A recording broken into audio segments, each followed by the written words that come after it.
కృపా సత్య సంపూర్ణుడ యేసు ప్రభువా, యెహోవా దేవుడా, మా ఎడల అనేక రీతిలుగా నాయన మేలులు చేసి మంచిగా మమ్మల్ందరినీ నేటి వరకు కూడా నీ చల్లని నీడలో ఆదరించి పోషించి కాపాడి ఈ దినము నాయన నీ సన్నిధానములో నిన్ను స్తుతించటానికి ఇచ్చిన అవకాశం బట్టి నీకు స్తోత్రములు, వందనాలు నాయన.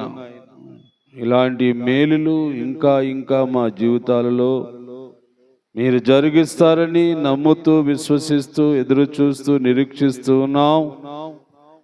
ఇంతవరకు పాడిన పాటలన్నీ కూడా నువ్వు ఆలకించావు నాయన.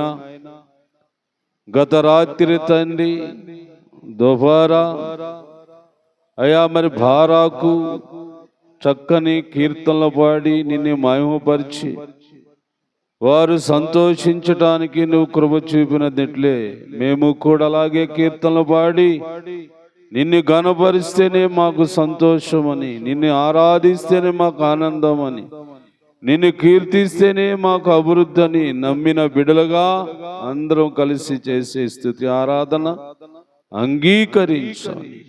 ఈరోజు కూడా నీ వాక్యము ద్వారా నీవే మాట్లాడి మా అందరికీ కావలసిన మాటలను వినిపించమని, నీకు మాత్రమే మహిమ కలిగించుకోమని, నిలబడి నీ కుమారుని కూడా బలపరుచుకోమని యేసు నామమున అడుగుచున్నాను తండ్రి, ఆమేన్.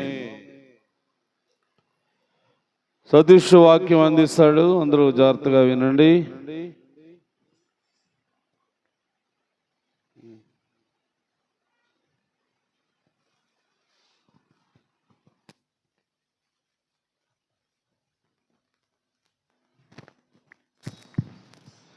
దేవుడి నామానికి స్తోత్రం. ప్రభునందు కూడి వచ్చిన మీ అందరికీ హృదయపూర్వక వందనాలు. మరి ఈ యొక్క 40 దినాలు క్రమంలో దేవుడు మనకు తెలియపరుస్తున్నటువంటి మాటలను గురించి మనము ఎలాంటి ఆలోచన కలిగి ఉండాలో గడిచినటువంటి వారము అనగా ఇదే రోజున బుధవారమున నేను మీకు కొన్ని విషయాలు తెలియపరిచాను. ఏమిటి ఆ విషయాలంటే, మీకు ఏదైతే దేవుడు తన యొక్క వాక్యాన్ని వినిపిస్తున్నాడో ఆ వాక్యములను బట్టి మనం ఏం చేయాలి? రాసుకోవాలి, తర్వాత వినాలి, తర్వాత రాసుకోవాలి, వినాలి, దాచుకోవాలి, అవలంబించాలి అనగా అనుసరించాలి. ఇంకేం చేయాలి? వాక్యము కొరకు అనుదినము దేవుని యొక్క మందిర గడప యొద్ద కాచుకొని ఉండాలి. ఇలా వాక్యమును పట్ల ఎవరైతే ఆసక్తి కలిగినటువంటి వారుగా నడుచుకుంటారో వారిని బట్టి దేవుడు ఏమన్నాడు? ధన్యులు అన్నాడు. ఏమన్నాడు? ధన్యులు అన్నాడు. ఆ ధన్యతలో వారికి దేవుడు ఏమి అనుగ్రహించాడు? ధన్యతను పొందినటువంటి వారికి దేవుడు ఏమి అనుగ్రహించాడు? వాగ్దానము ఇచ్చాడు. ఏమిచ్చాడు? వాగ్దానం ఇచ్చాడు. ఏమిటా వాగ్దానము? నిత్య జీవమును గూర్చినటువంటి వాగ్దానము. అలానే దేవుని యొక్క కటాక్షము కూడా వారు పొందుదురు అని గత బుధవారమున ఈ మాటలు మనము విన్నాం. మిమ్మల్ని అడుగుదాం అనుకున్నాను, తిరిగి నాకే మరలా మీరు రివర్స్లో గుర్తు లేదని మాట చెప్తారేమోనని నేనే మీకు జ్ఞాపకం చేశాను. మంచిది, ఎవరు చెప్తేనేవి? దేవుని వాక్యం కాబట్టి. ఏమండి, ప్రకటన గ్రంథములోని ఒకే వాక్యము అనేక మార్లు రాయబడి ఉన్నది. ఏమిటి ఆ మాట?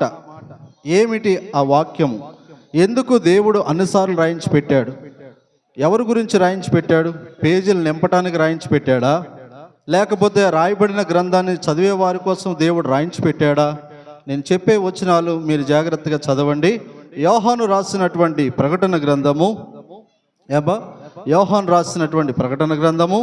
2వ అధ్యాయము 7వ వచనం చదవండి.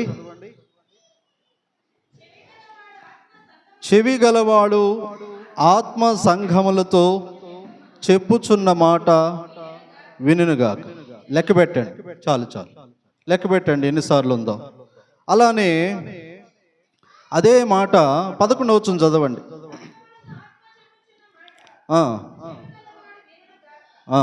తర్వాత ఇంకెక్కడుంది ఆ మాట? చదవండి 17.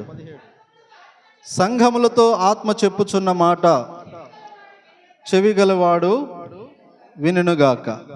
ఇంకా 29వ వచనం,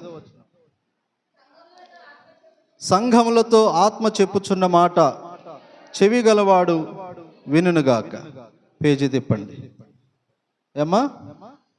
3వ అధ్యాయం 6వ వచనం, సంఘములతో ఆత్మ చెప్పుచున్న మాట చెవి గలవాడు వినుగాక. మంచిది. 13వ వచనం, సంఘములతో ఆత్మ చెప్పుచున్న మాట చెవి గలవాడు వినుగాక. మంచిది. 22వ వచనం, సంఘములతో ఆత్మ చెప్పుచున్న మాట చెవి గలవాడు. ఎన్నిసార్లు వచ్చింది? మనిషికో మాట గొడ్డుకో దెబ్బ అంటారు. విన్నారా ఎప్పుడైనా ఈ సామెత? మరి దేవుడు ఎందుకని అన్నిసార్లు ఆ మాటని ప్రస్తావించాడు? ఏమండి, ఒకే మాట పదే పదే ఎందుకు రాయబడవలసి వచ్చింది ఆ మాట? ఏమండి, పెద్దల సామెత ఏమంటారు? మనిషికో మాట గొడ్డుకో దెబ్బ అంటారు. అంటే ఏంటి?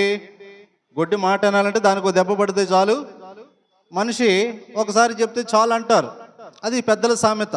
కానీ బైబిల్ సామెత ఎలాగుంది? మనిషికి ఎన్నిసార్లు చెప్పాల్సి వస్తుందంట? 7 సార్లు. ఎంత తెలివైన వాళ్ళమో, ఎంత జ్ఞానం కలిగిన వాళ్ళమో ఆలోచించండి. ఎందుకు ఆ మాట వాడాల్సి వచ్చింది? ఆత్మ సంఘములతో చెప్పుచున్న మాట చెవి కలిగిన వాడు వినుగాక అన్నాడు. చెవి లేనివాడు కూడా ఉంటాడా సంఘంలో? ఏమ్మా, అంత ప్రత్యేకంగా చెవి కలిగిన వాడే వినుగాక అంటే చెవి లేనివాడు కూడా ఉంటాడనా? ఉంటాడు, నిజమే. అలా ఉన్నారు కాబట్టి దేవుడు ఏం చేస్తున్నాడు? చెప్పాల్సి వస్తుంది. చెవిటోడు చెవిలోనంట శంఖం ఊదిన పెద్ద లాభం ఉండదంట. అలాగా మన జీవితాలు ఎలా ఉంటున్నాయో చూసుకోవాలా. ఏమండి, ప్రకటన గ్రంథం అనేది ముగింపు గ్రంథం. అర్థమవుతుందా? నీ జీవితానికి కూడా ఈ దినాలు ఎలాంటివి, ఈ కాలాలు ఎలాంటివి? యోబు గ్రంథం 7వ అధ్యాయం 1వ వచనంలో అన్నాడు, నరుల యొక్క కాలము భూమి మీద యుద్ధ కాలము కాదా? జరుగుతలేదా యుద్ధాలు? మరి నీ కన్నుకే కనబడతలేదా? నీ చెవులకి వినబడతలేదా వార్తలు? జాగ్రత్త ఉండొద్దా? జీవితం మీద ఆలోచనలోని అదుపు ఉండొద్దా? చేసేటువంటి పనుల్లో క్రియల్లోని మంచి ఉందో చెడు ఉందో గ్రహింపు ఉండొద్దా?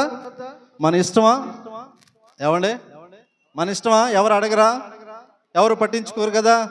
ఎవరు మనల్ని వేలెత్తు చూపరు కదా? ఎందుకని? మన వాడి వైపు 4 ఏళ్ళు చూపిస్తాం అవసరమైతే అంటాం. అవునా? ఆ భయం ఉంది. కానీ జాగ్రత్త, మనం ఏ కాలంలో ఉన్నాం?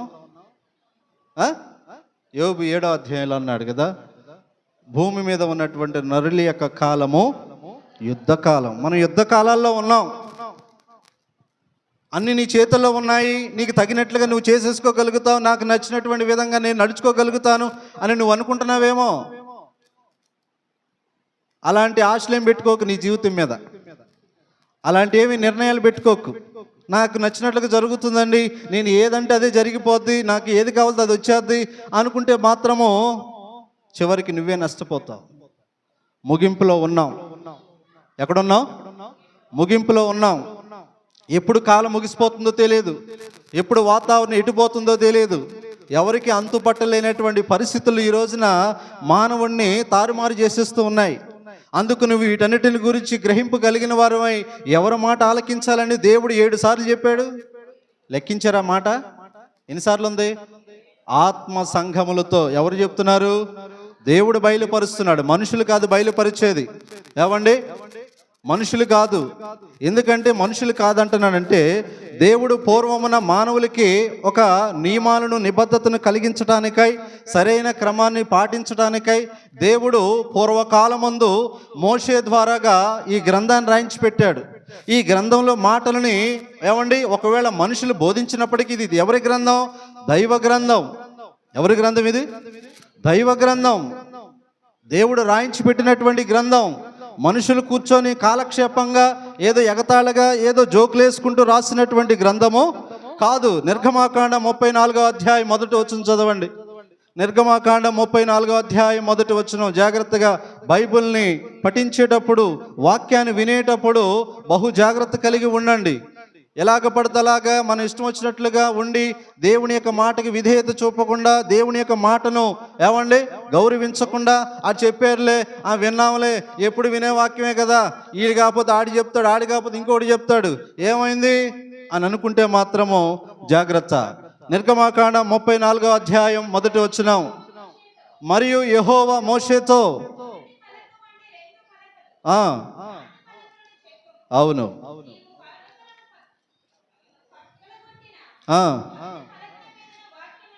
ఏమవుతున్నాయంట? దేవుని యొక్క వాక్యాలు మానవుడికి ఇస్తే మానవుడు ఏం చేసుకుంటాడు? ఆ వాక్యాలని పగలు కొట్టుకుంటున్నాడు. అంత గాడేమి నీకు? అంత గర్వమే? దేవుడు పిలుచుకున్నాడు కదా, దేవుడు ఏర్పరచుకున్నాడు కదా, ఆయనే చూసుకుంటాడులే అని అంత గర్వంతో కనుక మనం ఊగిపోయామనుకో, ఎలాంటి జీవితం తెలుసా మన జీవితాలు? ఏమండి ఎలాంటి బ్రతుకులు మనవి? అంతలో కనబడి అంతలో కనబడుతున్నాయి కదా మీ ముందు. టీవీల్లో న్యూస్లు వింటున్నారు కదా. ఏమండి ఆడుతా ఆడుతా పడిపోయిన వాళ్ళు లేరా? ఏమండి తింటా తింటా అలాగే కూలబడిపోయిన వాళ్ళు లేరా? మాట్లాడుతా మాట్లాడుతా అలాగే కింద పడిపోయిన వాళ్ళు లేరా? ఏమండి ఎలాంటి జీవితాలు మనవి? ఎలాంటి బ్రతుకులు మనవి? ఎందుకు మనకంత గర్వం? దేవుడు నీకంటే ఒక వాక్యాన్ని ఇచ్చినప్పుడు నువ్వేం చేసుకోవాలి? దాన్ని విరగొడతావా? తృణీకరిస్తావా? నాకు అవసరం లేదులే, ఇది నాకు సంబంధం కాదులే, ఇది ఆడికి సంబంధం, ఇది ఆమెకి సంబంధం అని కనుక మాట్లాడుకుంటే ఏమవుతావు? చూడండి, నిర్గమాకాండం 34వ అధ్యాయం మొదటి వచనంలో అన్నాడు, నేను నీకు మొదటిగా ఇచ్చాను దేవుని యొక్క వాక్యాలు, 2 పలకలు ఇచ్చాను, వాటిని నువ్వేం చేసుకున్నావు? పగలగొట్టావు. వాక్యాన్ని ఏం చేసుకుంటున్నారంటే ఇప్పుడు జనాలు ఏమండి పగలగొడతలేదా? బైబిల్ చింపట్లేదా? బైబిల్ కాలుతో తొక్కట్లేదా? ఏమండి సువార్త ప్రకటిస్తుంటే అడ్డుకుంటలేదా? ఏమండి ఇది బయట ప్రపంచం చేసేటువంటి పని. కానీ సంఘంలో ఉండేటువంటి వారు కూడా దేవుని యొక్క వాక్యాన్ని వ్యతిరేకించట్లేదా? యేసు ప్రభు వారు పునరుద్ధానుడై లేచాడు అని చెబుతూ ఉంటే సేవకులు, ఆనాటి సంఘంలో ఉన్నటువంటి ఒక మనుషులు లేచి పునరుద్ధానం లేదు, జీవం లేదు, ఏమీ లేదని వారు కొట్టివేశారు. దేవుని యొక్క మాటలని కొట్టివేశారు. నూతన నిబంధనలు రాయబడిన మాటలు. జాగ్రత్త, ఇక నుంచి అయినా మేల్కోవాలి. మనం దేవుడు తెలియపరుచిన ప్రతి మాటకు తగినటువంటి విధంగా మన బ్రతుకులు ఉందా లేదు సరి చూసుకోవాలా. ఏమండి నిర్లక్ష్యం. ఒక క్రమబద్ధంగా కూర్చోని చెప్పాడు సేవకుడు, అది పాటించట్లేదు. సమయానికి రండి అని చెప్పాడు, అది పాటించటం లేదు. సరే వాక్యానికైనా విలువివ్వండి అంటే మాత్రం ఏమండి ఏం చేస్తున్నాం? మనం ఎక్కడ ఉంటున్నాం? ఏది మన భక్తి? ఒక క్రమమైనటువంటి స్థితి ఉందా మనలో? ఏమండి ఎవరైనా ఒక పాట పాడితే కలిసి చప్పట్లు కొట్టలేవు, కలిసి పాట పాడలేవు, పాడటానికి సమయానికి తగినటువంటి విధంగా ముందుకు రాలేవు. ఎలా భక్తి కలిగిన వారు అని ఎలా చెప్పుకుంటాం? ఏమండి విశ్వాసమునకు తగినటువంటి వారు కానీ దేవుని చేత ఎప్పుడు మనం సాక్ష్యాన్ని పొందుకుంటాం? ఉందా మన జీవితంలో? చూపించు ఒకసారి నువ్వు తెలుసుకో. నీ యొక్క భక్తి జీవితము ఎలాగుందో తెలుసుకో. క్రీస్తుని బట్టి నీవు ఎలాగ నడుచుకుంటున్నావు ఒకసారి ఆలోచించుకో. ఏమండి దేవుడి యొక్క వాక్యాన్ని పట్ల నీ హృదయాన్ని, నీ మనసును ఎలాగ సిద్ధపరచుకుంటున్నావు? దేవుడు అరే ఈ వాక్యాన్ని నువ్వు పాటించరా, ఈ వాక్యానికి తగినట్టుగా జీవించరా అని మోషేకి ఇస్తే మోషే ఏం చేశాడు? ఆ వాక్యాన్ని పగలగొట్టేసుకున్నాడు, దాన్ని వృధా చేసేసుకున్నాడు. ఈరోజు కూడా అదే జరుగుతుంది. నాకు సంబంధం లేదండి ఈ వాక్యంతో, నాకు వేరే వాక్యం ఉంది, నాకు వేరే మాటలు దేవుడు తెలియపరుస్తాడు. ఏం తెలియపరుస్తున్నాడు? ఈ మాట నాదనుకోవద్దా? నాకు తెలియపరుస్తున్నాడు అనుకోవద్దా?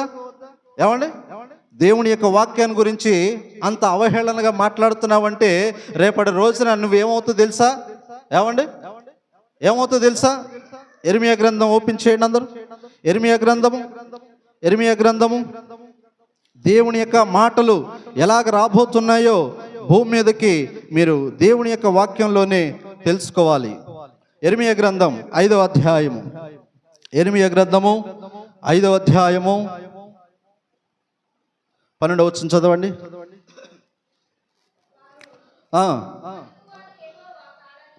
ప్రజలు మాట్లాడుతున్నారు. ఏమండి, ప్రజలు మాట్లాడుతున్నారు. ఏమని మాట్లాడుతున్నారో వినండి జాగ్రత్తగా. పలుకువాడు యెహోవా కాడు, ఆయన లేడు. ఆగండి. ఏమంటున్నారు? ప్రజలు ఏమంటున్నారంట? ఒక ప్రవక్తను పంపించి ప్రజల మధ్యకు దేవుని యొక్క వార్తను ప్రకటించడం కొరకు దేవుడు ఒక వ్యక్తిని సిద్ధపరచుకొని మనుషుల మధ్యకు పంపిస్తే ఆ పంపించబడినటువంటి వ్యక్తి, అయ్యా దేవుడు మీతో ఇలాగ మాట్లాడమన్నాడు, దేవుడు ఈ వాక్యాన్ని తెలియపరచమన్నాడు, దేవుడు మీ బ్రతుకులను బట్టి ఈ మాటలను సరిచేసుకోవడానికి మీకు అందించమన్నాడని ఒక సేవకుడు ప్రజల మధ్యకు, సమాజం మధ్యకు వెళితే ఆ మాటలు విన్నవారు ఏమంటున్నారు? పలికివాడు దేవుడు కాదురా, ఈడు అలాగే చెప్తాడు. ఎవడీడు? ఈడేదో పెద్ద ప్రవక్త అంట, వచ్చేసాడు, ఆ దేవుడు అంటున్నాడు. ఏం మాటలవి? ఏమంటున్నారు చూడండి వాళ్ళు. పలుకువాడు యెహోవా కాదు, మనిషే కదరా పలుకుతుంది, మనిషే కదరా బోధిస్తుంది, మావాడే కదరా, మా అన్నదమ్ముడే కదరా, మా అక్క చెల్లే కదరా, మా తల్లిదండ్రులే కదరా, మా ఊరు వాడే కదరా, పెద్దగా ఏం పట్టించుకోవాల్సిన అవసరం లేదు. ఈడు కూడా ఒకప్పుడు మాతో పాటు కలిసి కూర్చున్నవాడే, కాకపోతే ఈరోజు ఏదో నిలబడి మాట్లాడుతున్నాడు అని వెనకాల మాట్లాడుతున్నావా? వాళ్ళు చూడండి ఏమంటున్నారు. ఇర్మియా అనేటువంటి ప్రవక్తను బట్టి వాళ్ళు ఏం మాట్లాడుతున్నారు? పలుకువాడు యెహోవా కాడనియు ఆయనే లేడంట.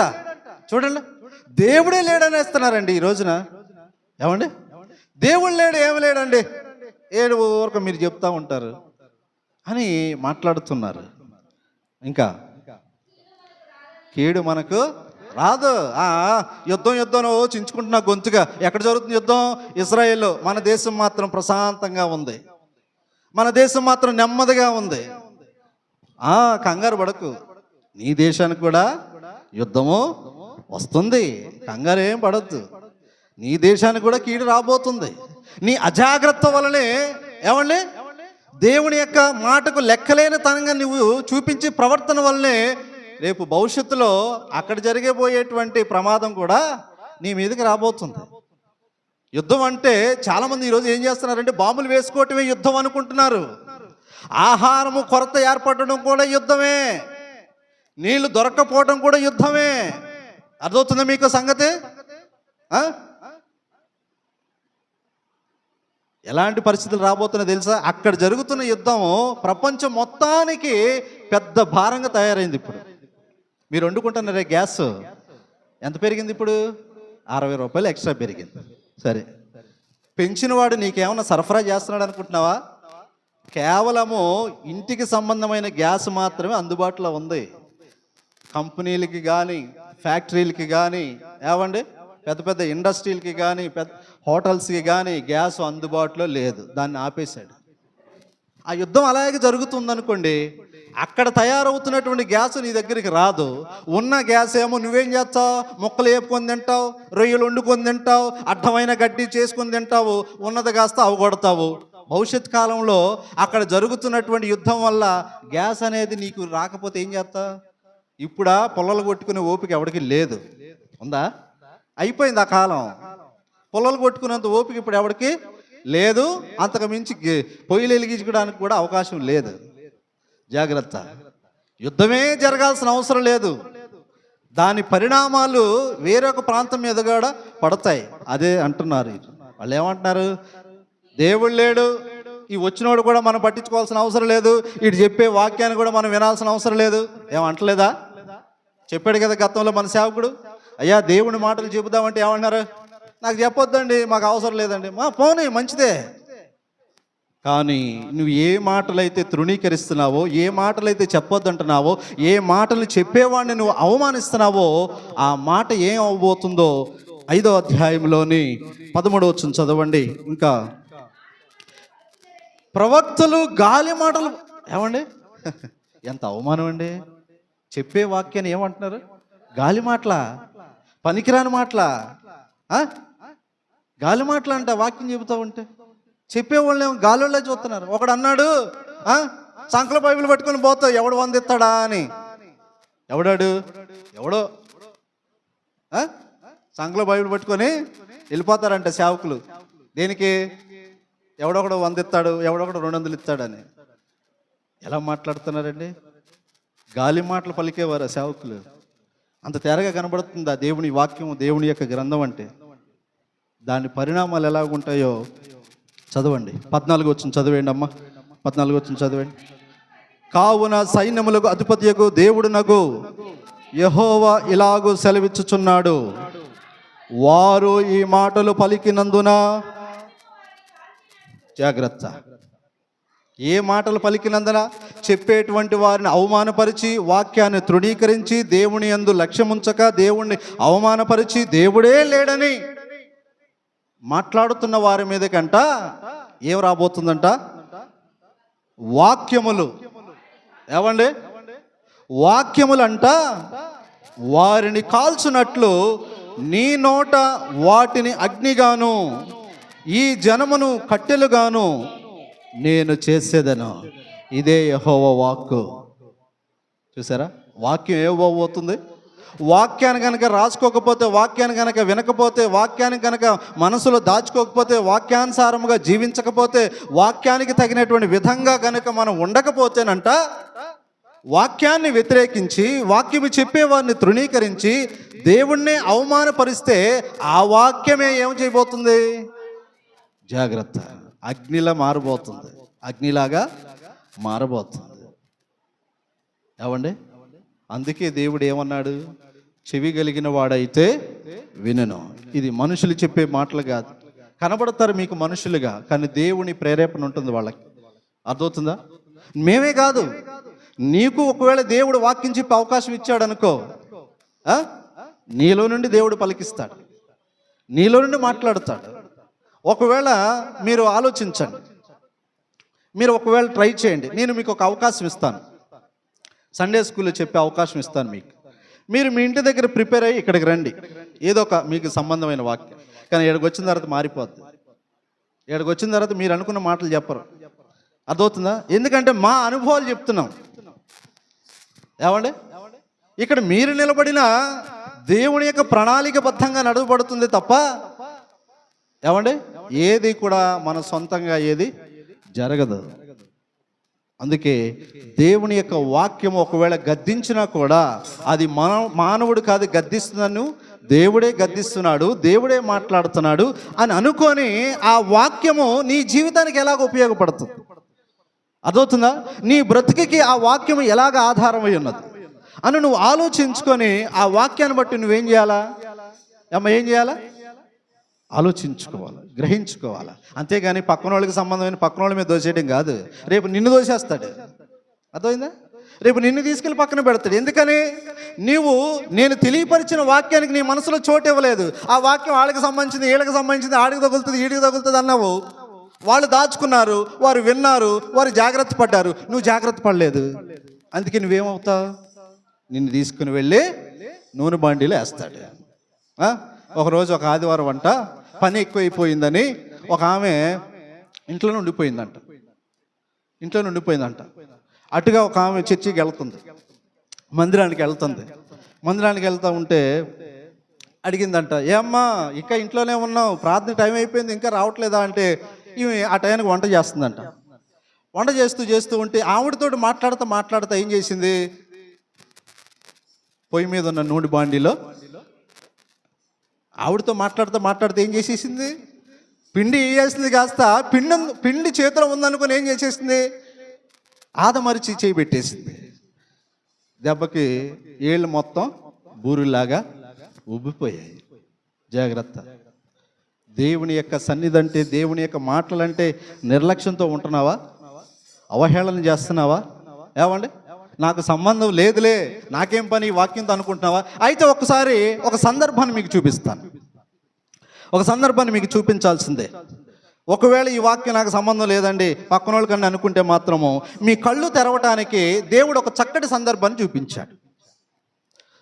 అపోస్తుల కార్యం 16వ అధ్యాయం 11వ వచనం చదవండి. అపోస్తుల కార్యములు 16వ అధ్యాయం 11వ వచనం చదవండి. అపోస్తుల కార్యములు 16వ అధ్యాయము 11వ వచనం నుండి కొన్ని మాటలు చదువుకుంటూ వెళ్ళండి. కాబట్టి మేము త్రోయను విడిచి ఓడ ఎక్కి తిన్నగా సముద్ర కేకును మరునాడు నెయపొలికిని అక్కడ నుండి ఫిలిప్పికిని వచ్చితిమి.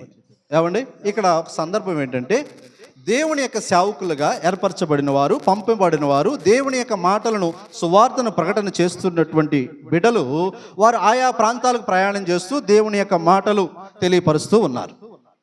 తెలియపరుస్తూ అలాగా వెళుతున్నటువంటి ఏమండి మార్గంలో అనేక ప్రాంతాలు వీళ్ళు దర్శించినప్పుడు ఒక రోజున ఒక చోట ఆగారు. ఆగి వాళ్ళు ఏం చేస్తున్నారంటే ఆరాధన ఏర్పాటు చేసుకొని చక్కగా ప్రార్థన, పాటలు, వాక్యము, పరిచర్యలు జరుగుతూ ఉన్నాయి. జరుగుతున్నప్పుడు ఏం జరిగిందో మీరు 13వ వచనం 14వ వచనము చదవండి. విశ్రాంతి దినమున గవిని దాటి నది తీరమున ప్రార్థన జరుగును అనుకుని అక్కడికి వచ్చి కూర్చుండి కూడి వచ్చిన స్త్రీలతో మాట్లాడుచుంటాం. ఎవరు వీళ్ళు? సేవకులు ఒక చోట ఆగి వారు ఆగిన చోట ప్రార్థన జరుగుతుందేమోనని మనుషులు అనుకొని ఆ ప్రార్థనలో పాల్గొనాలని వాళ్ళు వచ్చారు. ఏమండి, వాళ్ళు వచ్చినటువంటి వారితో ఈ సేవకులు మాట్లాడుతూ ఉన్నారు. వీళ్ళు వాళ్ళతో మాట్లాడుతున్నారు. ఈ సేవకులకి వచ్చిన వారికి సంబంధం ఆ ప్రార్థన కూడిక. అవునా కదా? అవును. ఇక్కడ సంబంధమే లేనటువంటి వారు ఒకళ్ళు ఉన్నారు. అంటే ఏంటి? ఆ ప్రార్థన కూడికలో కూర్చోలేని వారు, ఏమండి అది ప్రార్థనే అని గ్రహింపు లేని వారు ఒక స్త్రీ ఉంది. ఆమె ఏం చేస్తుందో చూద్దాం. అప్పుడు లూదియను దైవభక్తి గల ఒక స్త్రీ వినుచుండెను. ఆమె ఊదారంగు పొడిన అమ్ము తుయతైర. ఆమె ఎవరు అంట? వ్యాపారస్తురాలు. ఏమండి, వ్యాపారం చేసే ఆమె. వ్యాపారము చేసినటువంటి స్త్రీ ఆ గుంపులోకి వచ్చి చేరింది. ఎందుకని వచ్చి చేరింది? ఏమండి, ఆమెకు వినబడుతున్న మాటలు, ఏమండి ఆమెకు వినిపిస్తున్నటువంటి ఆ మాటలు వాక్యము అని గ్రహింపు వచ్చింది. ఆమె ఎవరో సేవకులు వాక్యం తెలియపరుస్తూ ఉన్నారు, మాట్లాడుతున్నారు, బోధన జరుగుతుంది, అక్కడ స్త్రీలు కూర్చొని ఉన్నారు అని వారితో కలిసి ఈమె కూడా ఉండాలని ఆశపడి వారి దగ్గరికి వచ్చి చేరితే ఆమె ఏం చేసిందంట? ప్రభు ఆమె హృదయమును తెరిచెను గనుక పౌలు చెప్పిన మాటలు యందు అనేక మంది స్త్రీలు ఆమె కంటే ముందు కూర్చొని ఉన్నారు కదా. ఏమండి, అనేక మంది ఆ స్త్రీలు ఆ సమూహంగా చేర్చబడి ఉన్నారు కదా. వారి గురించి ఎందుకు రాయబడలేదు? ఈమె గురించి ఎందుకు రాయబడింది అంటే అక్కడున్న వారు ఎవరు కూడా ఈ వాక్యం నాకే అని వారు గ్రహించలేదు. ఒక స్త్రీ గ్రహించింది, ఈ మాట నా కొరకే, ఈ మాట నా నిమిత్తమే ఈ సేవకుల ద్వారా నాకు బయలుపరిచాడు అని ఆమె గ్రహించింది. మరి మిగిలినటువంటి వారు గ్రహించారా? సరే పక్కన పెడదాం. గ్రహించినటువంటి వాక్యాన్ని నా కొరకు దేవుడు తెలియపరుస్తున్నాడని ఆమె విశ్వసించినటువంటి దాన్ని బట్టి దేవుడు ఏం చేశాడో చూద్దాం. ఆమెయు ఆమె ఇంటి వారును బాప్తిస్మము పొందినప్పుడు ఆమె, నేను ప్రభువునందు విశ్వాసము గలదానని మీరు ఎంచితే నా ఇంటికి వచ్చి ఉండడని వేడుకొని వారిని మమ్ములను బలవంతం చేశాను. అంటే ఈమె ఎలాగయ్యిందంటే దేవుని యొక్క రక్షణను పొందుకునేటువంటి వారుగా తయారైంది. ఎలా జరిగింది ఇదంతా చెప్పండి? వినబడుతున్న వాక్యము నాకంటే ముందు కూర్చున్న వాళ్ళకందా? ఆమె కనుకుందా? ఆమె కనుకుంది కాబట్టి ఏం పొందిందంట ఆ స్త్రీ? ఆమెయు ఆమె ఇంటి వారును ప్రభువు యొక్క రక్షణను గూర్చి ఏమండి బాప్తిస్మము ఆమె పొందుకుంది. పొందుకున్నదని ఆ సేవకులు ఆ స్త్రీని బట్టి ఆ కుటుంబాన్ని బట్టి సాక్ష్యం ఇచ్చారా తప్ప మరి మిగిలినటువంటి వారిని గురించి సాక్ష్యం ఇచ్చారా? ఎందుకు ఇవ్వలేదు? వాళ్ళు కూడా గుంపులో ఉన్నవారే కదా, వారు కూడా ఆమెతో పాటు కూర్చొని వాక్యం వింటున్నవారు కదా, వారి గురించి ఎందుకు చెప్పలేదు? ఈమె గురించి ఎందుకు చెప్పారు? వాళ్ళు దేవుని యొక్క వాక్యానికి చోటు కూర్చొని ఉన్నాం అంతే. ఏమండి? కూర్చొని ఉంటున్నాం అంతే. వాక్యానికి అంగీకారం ఉండదు, వాక్యానికి తగినటువంటి జీవితాన్ని జీవించము. మనసు ఎక్కడో తిరుగుతూ ఉంటుంది, మనిషి ఇక్కడే ఉంటాం కానీ మనసు ఎక్కడికో పోద్ది. దానికి ఏ పర్మిషన్ అవసరం లేదు కదా. ఏమండి? దానికి ఏ పర్మిషన్? పాస్టర్ గారు ఏమో ఎంత బ్రహ్మాండంగా వింటున్నారండి, ఎంతమంది సమూహం వచ్చారు అని పాపం ఆయన ఆశపడతాడు. కానీ విన్నవారిలో ఆ ఆశ ఉందో లేదో ఎవరికి తెలుస్తుంది? దేవుడు చూస్తున్నాడు. జాగ్రత్త. పౌలు గారు చెప్పేటువంటి మాటలు బట్టి ఎంతమంది అంగీకరించారండి? ఒకరితే. మరి మిగిలినటువంటి వారు ఏమనుకున్నారు వాళ్ళు? మరి వారికి ఉందా రక్షణ? వారు పొందారా బాప్తిసం? దేవుడు వారి పట్ల ఒక విశ్వాస సంబంధమైన కార్యాన్ని జరిగించాడని ఏమైనా సాక్ష్యం పొందుకోగలిగారా? లేదు. కానీ లూది అనేటువంటి స్త్రీని బట్టి మాత్రము సేవకులు సాక్ష్యం ఇస్తూ ఉన్నారు. ఏమండి? సాక్ష్యం ఇస్తూ ఉన్నారు. అలానే అదే అపోస్తుల కార్యములు 10వ అధ్యాయం, అదే అపోస్తుల కార్యములు 10వ అధ్యాయంలో అపోస్తుల కార్యములు 10వ అధ్యాయంలో ఒక భక్తి కలిగినటువంటి మనుషుడు ఉంటాడు. ఆ మనుషుడు చేసినటువంటి ప్రార్థన పరలోకానికి వెళ్ళిపోయింది. ఏమండి? పరలోకానికి వెళ్ళిపోతే దేవుని సన్నిధికి వెళితే దేవుడు ఒక దూతను పంపించి, కొర్నేలి నీ ప్రార్థన నాకు వినబడింది, నీ భక్తి నాకు నచ్చింది, కాబట్టి నువ్వెవరిని పిలిపించుకోవాలా? దేవుడు దేవదూతను పంపించి ఎవరిని రప్పించుకోమంటున్నాడు ఇంటికి? అంతే అవసరం ఏంటి? అదేదో చెప్పేదేదో ఆ దేవదూత ద్వారాగా దేవుడు చెప్పొచ్చు కదా. సేవకుడితో పనే ఉంది అక్కడ, మనుషుడికి ఇంకో మనుషుడితో పనే ఉంది. ఆలోచించండి. ప్రవక్తలు గాలి మాటలు మాట్లాడతారా అని అనుకుంటున్నావా? ఆ ప్రవక్త ఎవరు పంపిస్తే పంపబడ్డారు? అంత చులకనగా చూస్తావా సేవకుల్ని? ప్రభు కొరకు అన్నీ వదులుకొని, ఏమండి, కష్టమో నష్టమో ప్రభు యొక్క పనే గొప్పదనుకొని అనేక మంది ఈ రోజున ఎంత సతమతమవుతున్నారు తెలుసా? అయినా కూడా దేవుని పనే ముఖ్యం అనుకొని ముందుకెళ్తున్నారు. దేవునికి స్తోత్రం. అలాంటి వారిని నువ్వేం చేస్తున్నావు? చులకనగా చూస్తావు, లెక్కలేదు. నిన్నేమన్నా చెడిపోమని చెప్తున్నారా? బాగుపడమనే కదా చెప్తున్నారు, జీవితాన్ని చక్కబరుచుకోమనే కదా చెప్తున్నారు సేవకులు. మీకు ఎప్పుడైనా సేవకుడు మిమ్మల్ని ఇలాగైపోండి అలాగైపోండి అని అన్నాడా? లేదే. మీరు బాగుపడితే దేవుడు మీ యందు ఆనందిస్తాడని, మీ జీవితాన్ని చక్కబరుచుకుంటే దేవుడు మీ యందు తన కృప చూపుతాడని అనేక మార్లు దేవుని యొక్క వాక్యాన్ని తెలియపరిచాడు. ఏమండి? సేవకుడు అవసరమా కదా? తెలీదు. కానీ కొర్నేలికి మాత్రం సేవకుడు అవసరమని ఎవరు గ్రహించారు? దేవుడు పంపించాడు. పేతురు అనేటువంటి వ్యక్తి పలానా చోట పలానా ఇంటిలో ఉంటాడు, ఆ వ్యక్తిని నువ్వు పిలిపించుకో, ఆయన ద్వారాగా దేవుని యొక్క వాక్యాన్ని నువ్వు విను అన్నాడు. ఎవరు? అర్థమవుతుందా మీకు? ఎవరు పంపించారు పేతురుని కొర్నేలి ఇంటికి? దేవుడు అతనికి నువ్వు వెళ్ళమని ఆయనకి చెప్పాడు. నువ్వు అతన్ని పిలిపించుకో అని ఈ ఇంటిలో ఉన్నటువంటి యజమానుడైన కొర్నేలికి ఎవరు చెప్పారు? దేవుని సముఖము నుండి వచ్చినటువంటి దేవదూత చెప్పిందండి. చెప్పింది. అయ్యే మాటలు దేవదూత చెప్పకూడదా? చెప్పొచ్చు చెప్పకూడదా? చెప్పండి. చెప్పొచ్చు చెప్పకూడదు? చెప్పొచ్చు. కానీ దేవదూత చెప్పిందా? ఎవరిని పిలిపించుకోమంది? ప్రభు పని కొరకు సమస్తాన్ని విడిచిపెట్టి ఇంటిని, సమస్తాన్ని అనగా ఆర్థిక పరమైనటువంటి అభివృద్ధిని వదిలేసుకొని దేవుని యొక్క పనిలో నేను ఉండాలని, ఈ లోక సంబంధమైనటువంటి వాటన్నిటిని త్యాగం చేసుకుని వచ్చినటువంటి పేతురుని గురించి దేవుడు మాట్లాడుతున్నాడు. మరి వచ్చిన వాటిని గురించి కొర్నేలి ఏం చేస్తున్నాడు? ఇంటి యజమానుడు దేవదూత చెప్పింది, అయ్యా ఆ సేవకుడిని ఇంటికి పిలిపించుకో అని, ఆ సేవకుడిని పిలిపించుకో, ఆ మనుషుని పిలిపించుకో, పలానా చోట పలానా ఊరిలో ఉంటాడు, ఆయన వస్తే నీకు కొన్ని మాటలు చెబుతాడని దేవదూత కొర్నేలికి చెప్పినప్పుడు కొర్నేలి మనుషులు పంపించాడు. మనుషులు పంపించి ఆయన తీసుకొని రండిని వారికి ఆ పని అప్పగించాడు. అప్పగించి అలాగా మౌనంగా ఉన్నాడా? లేదు. ఏం చేశాడో చూద్దాము. అదే 10వ అధ్యాయంలోని 10వ అధ్యాయంలోని 24వ వచనము చదవండి. ప్రవేశించరి. అప్పుడు కొర్నేలి, ఈ మాట జాగ్రత్తగా గుర్తుపెట్టుకోండి, గమనించండి.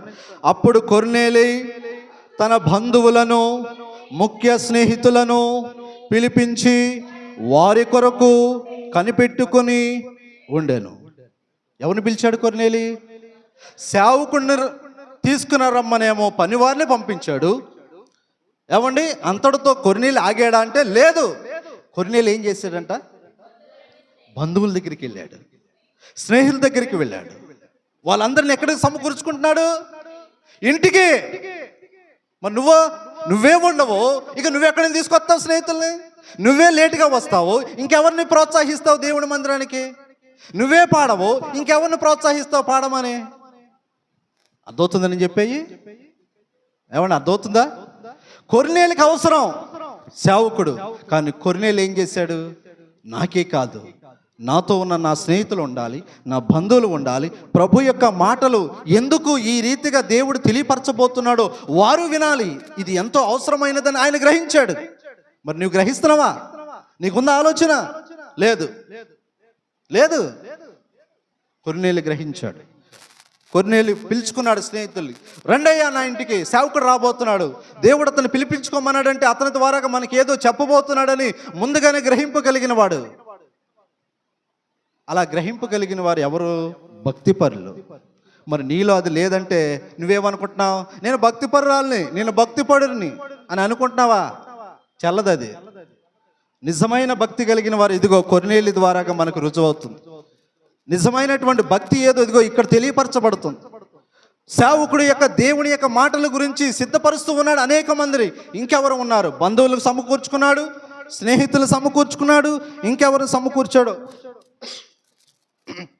10వ అధ్యాయం, అదే 10వ అధ్యాయం 44 వచనం చదవండి.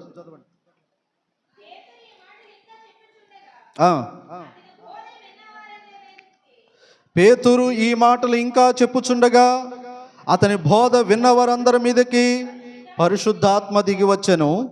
సున్నతి పొందిన వారిలో పేతురుతో కూడా ఎవరున్నారు? కొర్నేలి ఇంటిలో పెద్ద సంఘమే ఉంది. దేవునికి స్తోత్రం. ఎవరెవరున్నారు? ఏమండి, దేవుడు ఎవరికి అవసరం అనే వాక్యాన్ని సిద్ధపరిచాడు ఆ రోజున. కొర్నేలి ఇంటి వారికి మాత్రమే అని దేవుని యొక్క దూత సేవకుని పిలిపించుకోమంది. కానీ కొర్నేలి ఏం చేశాడు? నాకే కాదు ఇంకా అందరికీ కూడా అవసరం అనుకొని తనతోటి స్నేహితులను పిలుచుకున్నాడు, బంధువులు పిలుచుకున్నాడు, అలాగే విశ్వాసులు ఉన్నారు, అలానే అనేక మంది అన్యజనులు కూడా ఆ ఇంటిలో ఉన్నారు. మొత్తం ఆ జనాంగంతో ఆయన ఇల్లు మొత్తం నిండిపోయింది. నువ్వు దేంతో నింపుకుంటున్నావు నీ ఇంటిని? సోది కబుర్లు చెప్పేవారితోట, ముచ్చట్లు ఆడేవారితోట, పనికి మాలినటువంటి పనులు చేసేటువంటి వారితోట నీ ఇంటిని ఎవరితో నింపుకుంటున్నావు? ఆలోచిస్తున్నావు? కొర్నేలి ఎవరితో నింపుకున్నాడు తన ఇంటిని? దేవుని యొక్క వాక్యానికి చోటిచ్చేటువంటి మనుషులతో నింపుకున్నాడు. అలా నింపబడినటువంటి వాక్యము ద్వారా ఏం జరిగిందంటే అక్కడ ఉన్నటువంటి అందరి మీద పరిశుద్ధాత్మ దిగి వచ్చింది. దేవునికి స్తోత్రం. మరి మన మీద ఎందుకు రాదంటే మనం వినము. ఏమండి, పరిశుద్ధాత్మ మా మీద ఎందుకు రాలేదంటే నువ్వు ఎప్పుడిచ్చావు చోటు దేవునికి? నువ్వు ఎప్పుడిచ్చావు దేవుని యొక్క మాటకి అంగీకారము? అందుకే ప్రభు ఎన్నిసార్లు చెప్పాడు ప్రకటన గ్రంథంలో? 7 సార్లు. నయమాను యొక్క దేహం ఎన్నిసార్లు మునిగితే ఇప్పుడు మన జీవితం కూడా మారాలంటే మనం ఏం చేయాలా? ఏం చేయాలా? సరే మీకు ఒక ఉదాహరణ చెప్తాను, ముగించేస్తాను ఈ మాట చెప్పు, బైబిల్ మూసేస్తాను. ఏమండి, చిన్నప్పుడు మేము స్కూల్లోకి వెళ్తున్నప్పుడు టీచర్ గారు హోంవర్క్ ఇచ్చేవాళ్ళు. హోంవర్క్ ఇచ్చినప్పుడు కొన్నిసార్లు మేము చేసి వెళ్ళేవాళ్ళం, కొన్నిసార్లు మేము చేయకుండా వెళ్ళిపోయేవాళ్ళం. కంగారులో ఏదో మర్చిపోయో లేకపోతే ఏదో ఆటలు పడి వెళ్ళిపోయేవాళ్ళు. టీచర్ అడిగేది తర్వాత రోజు, ఎరా హోంవర్క్ చేశారా అని. చేసామండి అనేవాళ్ళు కొంతమంది, చేయలేదు అనేవాళ్ళు కొంతమంది ఉన్నారు. చేయలేని వాళ్ళు పైకి లేకుండా అనేవాళ్ళు. టీచర్ గారు సార్ గారు లేచేవాళ్ళు. ఆమె ఏం చేసేది తెలుసా? నేను చెప్పినప్పుడు చేస్తే ఒకసారి రాసి ఉండేవాళ్ళు మీరు, నేను చెప్పినా కూడా మీరు చేయలేదు కాబట్టి 3-4 సార్లు రాసి రండి అని చెప్పేది. ఎన్నిసార్లు? 3-4 సార్లు రాసి రండి అని చెప్పేది. అలానే పరీక్షల్లో కూడా ఎవరైనా ఫెయిల్ అయ్యారనుకోండి, ఏదైతే ఆ ఎగ్జామ్లో వచ్చిన క్వశ్చన్ పేపర్ ఉందో ఆ క్వశ్చన్ పేపర్ని 10 సార్లు రాసుకురమ్మనేవాళ్ళు మమ్మల్ని. ఎందుకని? ఆ? ఎందుకని? బుద్ధి రావాలా, మనకేం రావాలా? జ్ఞానం రావాలా, ఈ భయం ఉండాలా. అమ్మో ఒరే ఒకసారి రాస్తే సరిపోద్ది, ఈ 10 సార్లు రాసే కన్నా అదే నయంరా అనిపిస్తుంది. ఇప్పుడు దేవుడు కూడా 7 సార్లు మనతో మాట్లాడుతున్నాడంటే అర్థం ఏంటి? నయమాను గారిని ఎన్నిసార్లు మునగమన్నాడు? ఒకసారి మునిగితే స్వస్థత రాదా? వస్తుందా రాదా? వస్తుంది. కానీ ఎందుకు 7 సార్లు మునగమన్నాడు? దైవజనుని యొక్క మాటను ఆయన విలువ. నదిలో మునగమన్నాడు, అదేదో మునిగితే మా ఊర్లో లేవా అన్నాడా లేదా?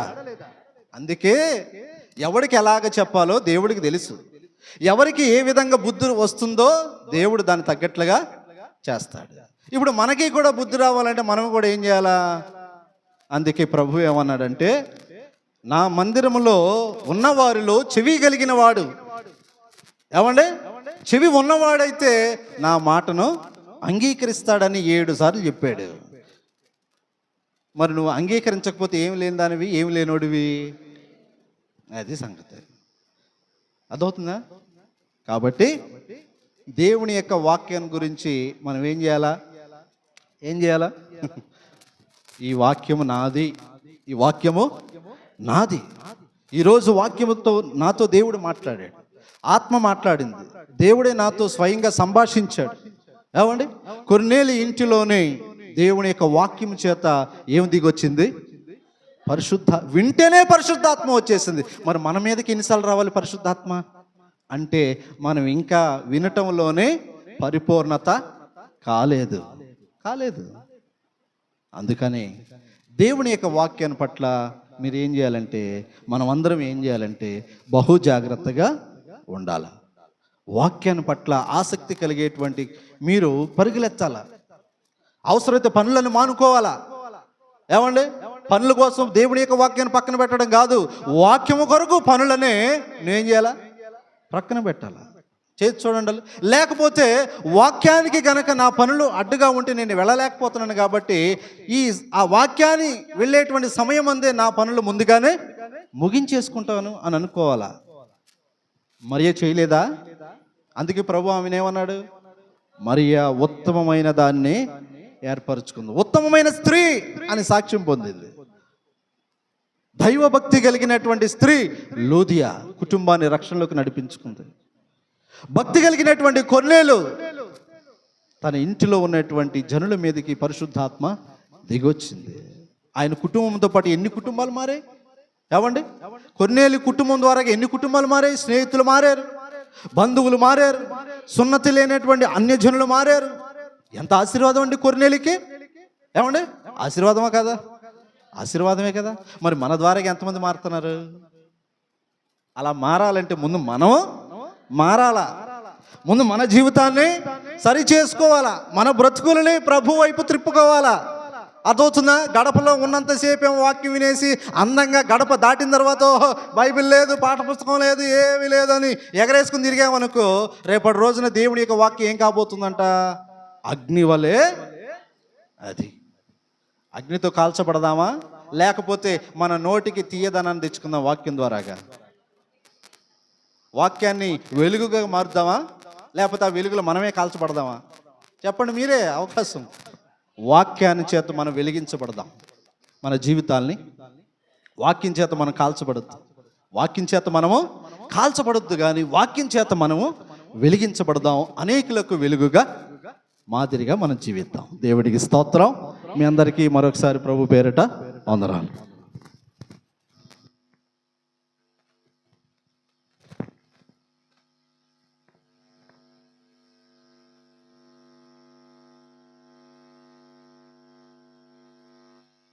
దేవునికి స్తోత్రం.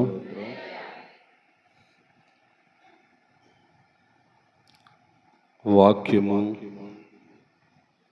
దేవునిది, మాట్లాడేవాడు పరిశుద్ధాత్ముడు. వాక్యము దేవునిది, మాట్లాడేవాడు పరిశుద్ధాత్ముడు అని విన్నవారు గ్రహించాలా, వినేవారు గ్రహించాలి. గ్రహించాలని సేవకులు చెబుతూ ఉంటారు, కానీ దాన్ని గ్రహించేవారు ఎంతమంది? నేను విశ్వాసిగా ఉన్నప్పుడు చాలామంది వాక్యం వినేవారు, చదువుకునేవారు కూడా వాక్యం వినేవారు, బైబిల్ను కూడా చదివేవారు. బైబిల్ చదివేవారు, వాక్యం వినేవారు. కానీ మరలా వాళ్ళు ఏమైపోయారంటే త్రాగిబోతులైపోయి, లోకములో వెళ్ళిపోయి, వ్యభిచారము చేసి, మోసం చేస్తూ ఇంకా చాలామంది ఇంకా బతికే ఉన్నారు. వాళ్ళతో పాటు నేను కూడా ఉండేవాడిని. నాకు చదువు లేదు, బైబిల్ చదివేవాడిని కాదు. అలా ఆలకిస్తూ ఉండేవాడిని. ఏమండి, అలా ఆలకించే నాకు గ్రహింపగల మనసునిచ్చాడు దేవుడు. నాతో పాటు చాలామంది వాక్యం వినేవారు, బైబిల్ గ్రంథాన్ని చదివేవారు. దేవుడికి ఎవరు కావాలి అంటే వాక్యమును గ్రహించేవారు కావాలి. వాక్యము చాలామంది వింటారు, కానీ అందరూ గ్రహించరు. పౌలు గారు చెప్పే మాట ఎంతమంది గ్రహించారంటే ఒక్క స్త్రీయే గ్రహించింది. ఏమండి, యేసు ప్రభువారు చెప్పిన మాటలు కూడా ఎంతమంది గ్రహించారంటే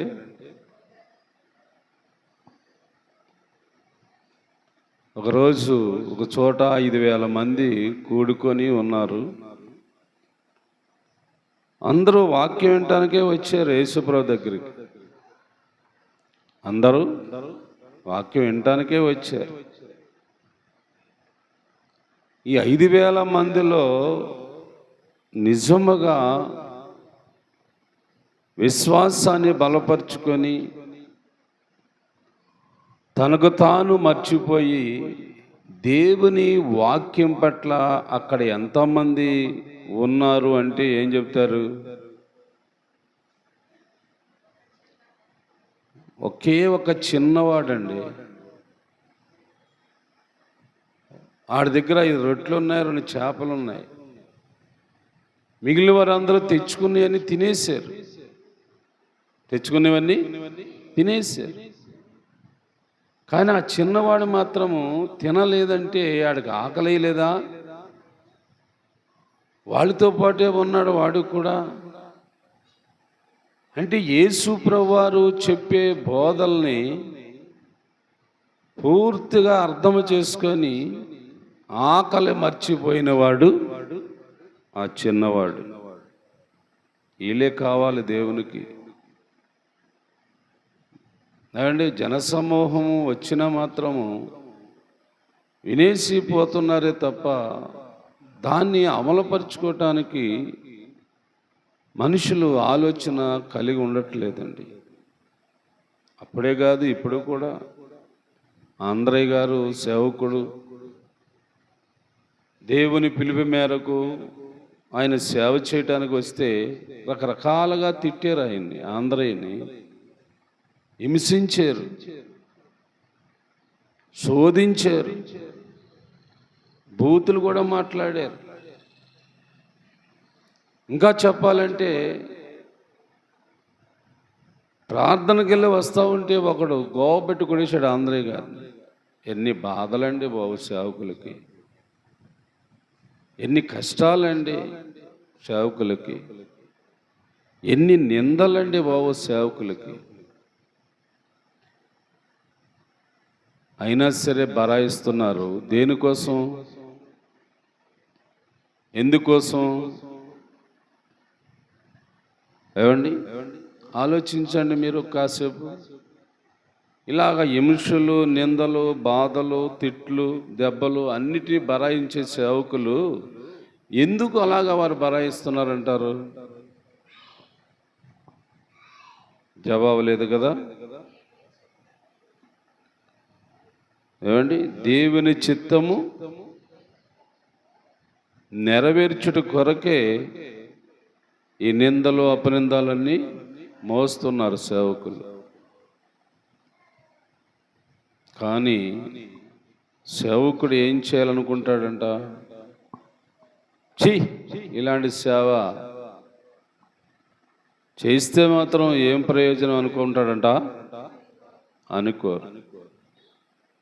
సేవకుడు దేవుని ఏర్పాటుతో వచ్చినవాడు కనుక ఎంతమంది ఎన్ని రకాలుగా అనుకున్నా దేవుని పని చేయటంలో ఒక అడుగు ముందుకే వేస్తారు. ఉన్నారు ఈ పరిచర్యలో కూడా సంఘాన్ని దూషించిన వాళ్ళు ఉన్నారు, సేవకుడిగా నన్ను నిందించిన వాళ్ళు ఉన్నారు, ఈ పరిచర్యలో కూడా ఉన్నారు. అలా ఉన్న వాళ్ళందరూ ఏమైపోతున్నారు? లోకంలోకి వెళ్ళిపోతున్నారు, పాపంలో పడిపోతున్నారు, శాపానికి గురైపోతున్నారు. ఇప్పుడు ఉన్నారు, అప్పుడు కూడా ఉన్నారండి. ఉన్నారా? ఇందాక మీరు చదివిన ఇర్మియా గ్రంథంలో ఎవరున్నారు? సేవకుడు వాక్యం చెబుతా ఉంటే జనులు ఏమంటున్నారంట? గాలి మాటలు.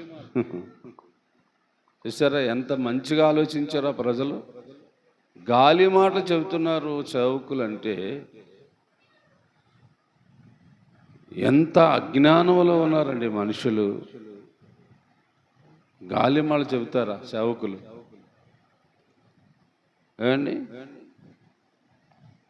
రాత్రింబగళ్ళు ఈ గ్రంథాన్ని చదువుతూ ఉంటారు సేవకులు. ఏం చెప్పాలి ప్రజలకు? ప్రభువా, ప్రజలకి ఏం బోధించమంటావు అని మళ్ళా దేవుని దగ్గర ప్రాధాయపడి అడుగుతారు. మీ నిమిత్తము ఇంత సేవ, ఈ పరిచర్య చేయటంలో దేవుని దగ్గర అలాగే గ్రంథాన్ని పరిశీలన చేసి ప్రభువా ఏం బోధించమంటామని అడగటము, ఇవన్నీ అంత తేలిగ్గా వచ్చే మాటలు కాదండి. అంత తేలిగ్గా వచ్చే మాటలు కాదు. సరే, ప్రజలు ఎలా ఉంటారో అది దేవుడే చూసుకుంటాడు. సేవకులకు తప్పగా భారాన్ని భరించి కూడా దేవుని సువార్తను ప్రకటిస్తూ ఉంటారు. సేవలకి, నిజమైన సేవకుడికి ఏంటి కోరిక అంటే ఆత్మలను రక్షించాలనే కోరిక. ఆత్మలను, అంతే. మీ ఆత్మలను దేవునికి అప్పచెప్పాలనుకుంటాడు సేవకుడు. కానీ మీరేమనుకుంటారు? ఏదో అనుకుంటారు మీరు. కానీ సేవకుని యొక్క ఆలోచన అంతా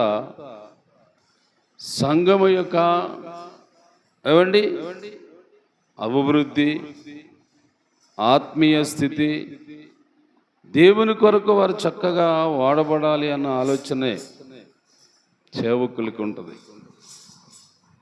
ఏది ఏమైనా వినండి, జాగ్రత్తగా ఆలకించండి, శ్రద్ధగా అంగీకరించండి విశ్వాసంతో. మీకు ఇష్టమైతే ఆ మాటలను అనుసరించండి. ప్రార్థన చేసుకుందాం.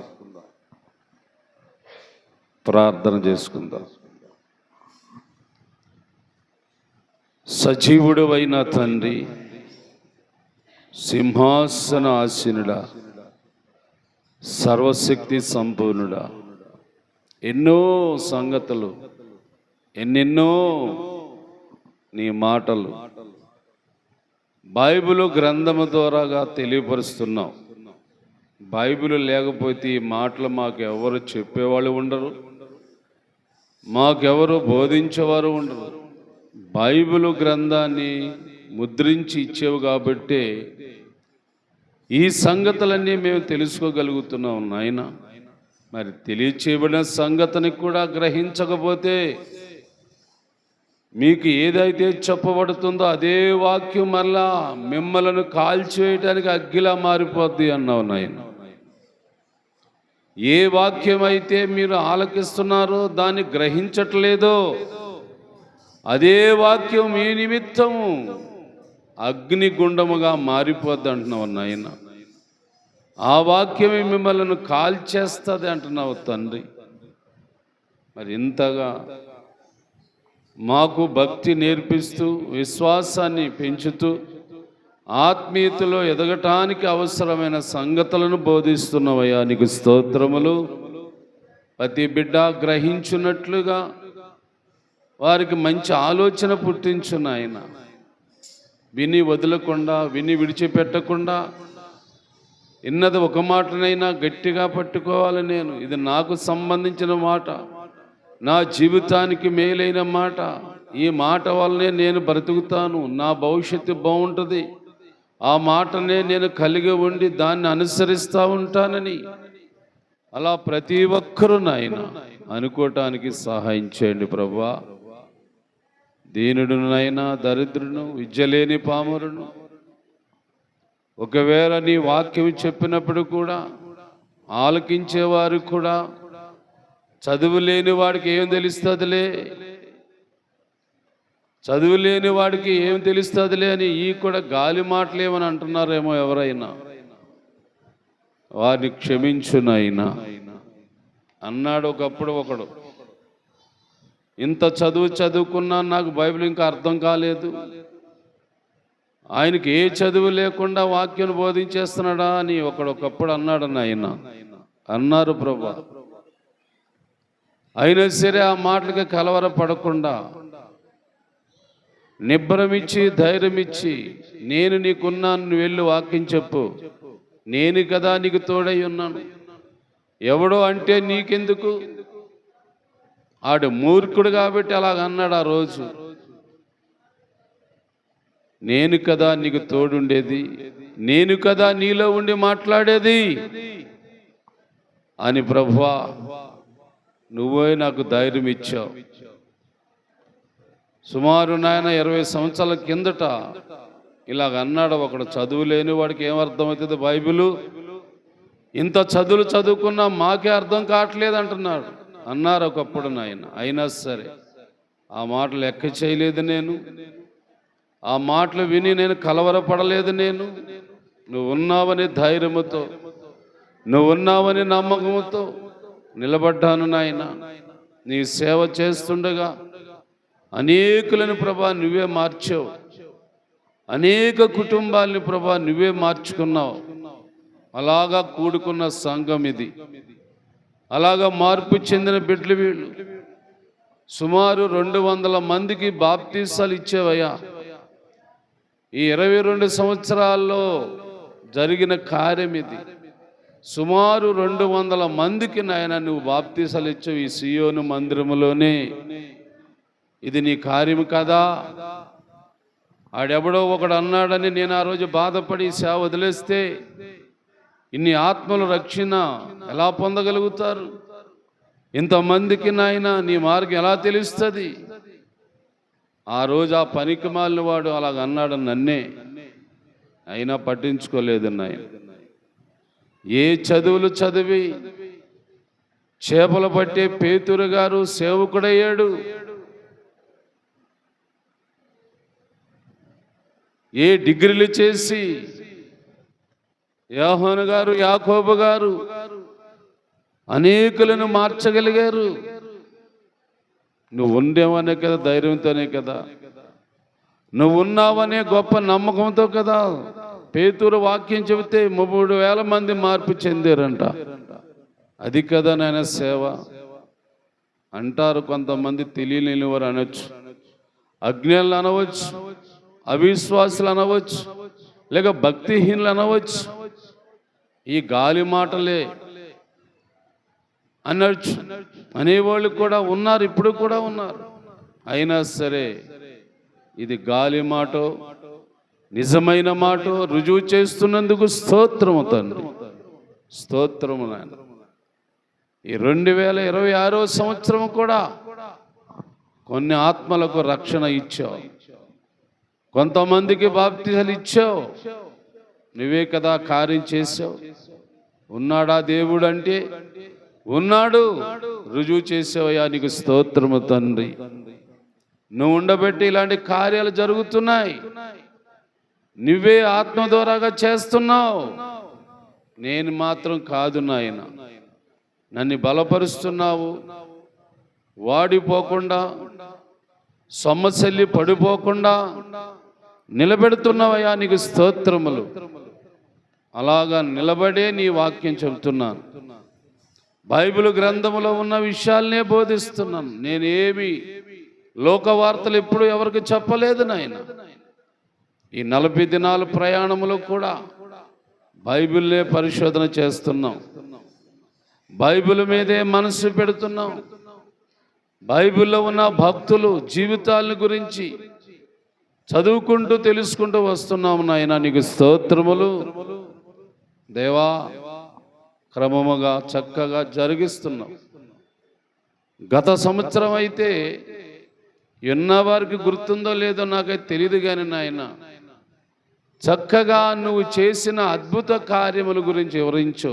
గత సంవత్సరం 40 రోజుల ప్రయాణంలో యేసు ఎప్పుడు ఏం చేశాడు, యేసు ఎవరికి ఏం చేశాడు అన్న విషయాలు గత సంవత్సరంలో చెప్పావు.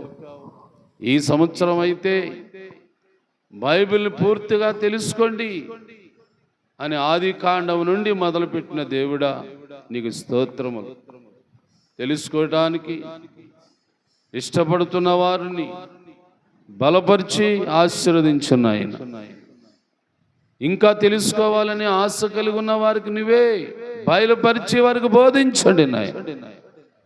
ఈ పరిచర్య నీ మహిమ కొరకు, ఈ సంఘము నీ ఘనత కొరకు, ఈ కుటుంబము నీ వలన ఆశీర్వదించబడుతున్న కుటుంబము, దీవించబడుతున్న కుటుంబం.